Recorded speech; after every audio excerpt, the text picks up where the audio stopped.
Joshua, thank you so much for joining us. Thank you for answering a couple of our questions, or agreeing to answer a couple of our questions.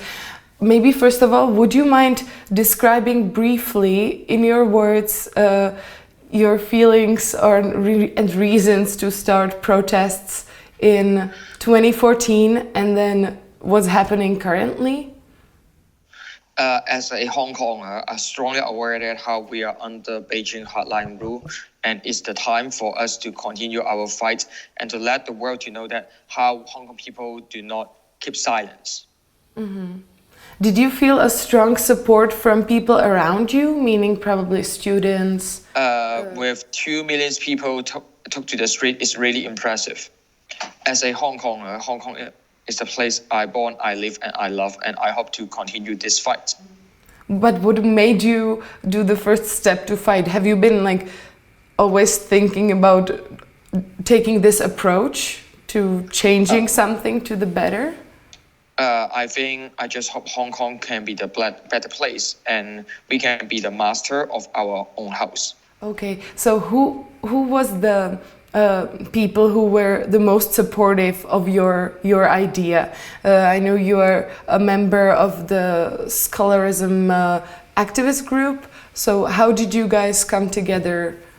How with the solidarity of students, we have found the student activist group, and when we have 2 out of 7 million people took to the street, it's just show that from the generation of baby boomers to millennials, all we have solidarity. Joshua, have you felt fear at any of those protest days? I've been jailed for around 100 days. Compared to activists in Hong Kong being jailed for 7 years, the price I pay is just really small. Did that make you worried at all as a person, or you always felt it was worth it? The threats can't defeat me, will just make me even stronger determination. Can you imagine or remember the first day you were imprisoned? What were you feeling? What was going through your head? Did you think it was over, or?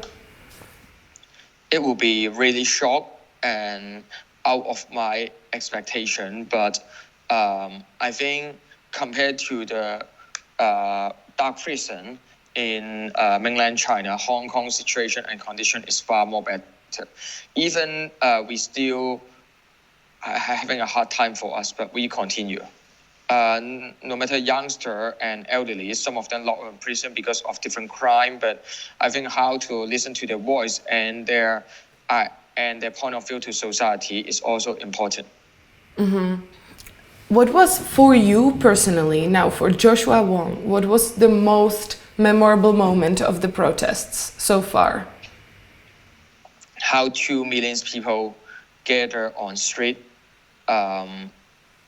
It's really impressive to show the dignity of Hong Kongers. It's far from our expectation, but Hong Kong people really impress us and impress the world. Could you describe how has your life changed since the protests started? Your personal life, how has it changed? So as the one being arrested, prosecuted, and jailed for 3 times, I'm strongly aware how our personal life might be monitored and under surveillance. But I think it's the price that we must take, and it's still the movement that we need to continue. Mm-hmm. Maybe I'm also wondering about the feeling of freedom. How has the feeling of freedom evolved? Maybe even before the 2014 umbrella movement, and then as the years went on up until now. Have you, freedom to you, what does that mean? Freedom of Hong Kong people were strongly eroded by Beijing. No matter political, economic, or religious freedom, or press freedom, all are just under the co-optation and chilling effect generated by Beijing. But even 800 activists were arrested in the past 2 months, we still continue our battle because we know that it's now or never. What are the most terrible things you think that the government of China has taken or has done to the protesters? Two activists result in permanent blindness. So I think we are really under threat. And how hundreds activists were sent to hospital. What was the beginning, maybe when you were planning on the protests, going to the street, what was your main idea in your head? How did you want to approach this? Was it fighting till the end, or starting a dialogue with the government? What was your, or just being heard? What was the main approach you took? We are the one asked for free elections, stop police brutality, and withdraw the extradition bill. And now it's the difficult times, and it's a must for us to continue our battle.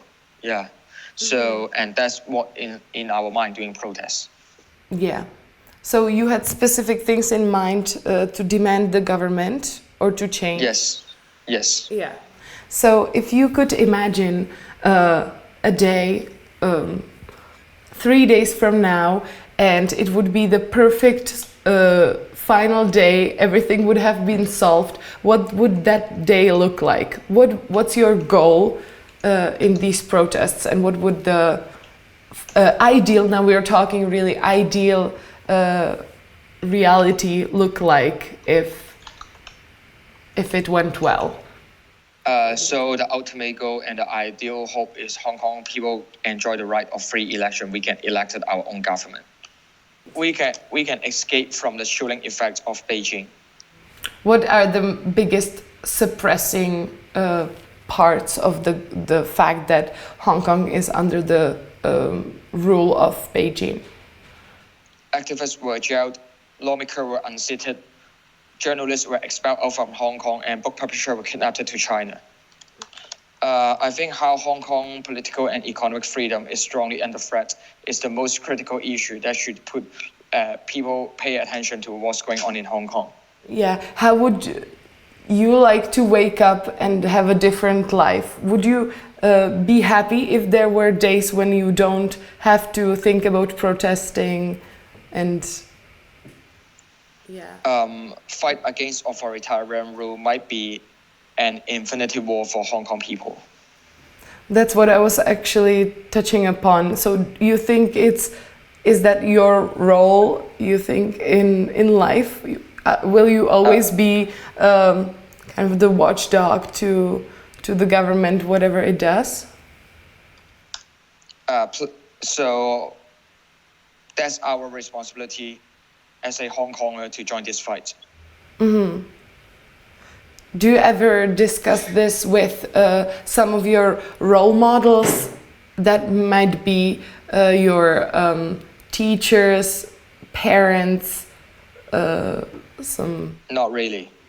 No? Is that all coming from your personal need to fight for freedom? Yes. Do you have one last thought, as most of the interviews always end with one last message that you would maybe have for the Czech people who are luckily celebrating the 30 years of relative or at least democratic freedom? What would you tell them? European student in European country might experience the threat of sharp power expand from China. It's time for the world to stand with Hong Kong to support our fight against authoritarian rule. Yeah. Wonderful. Thank you very much, Joshua. Okay. And have a good day. Thank you. Mm-hmm. Thank you. Keep contact. Okay. Bye-bye. Bye.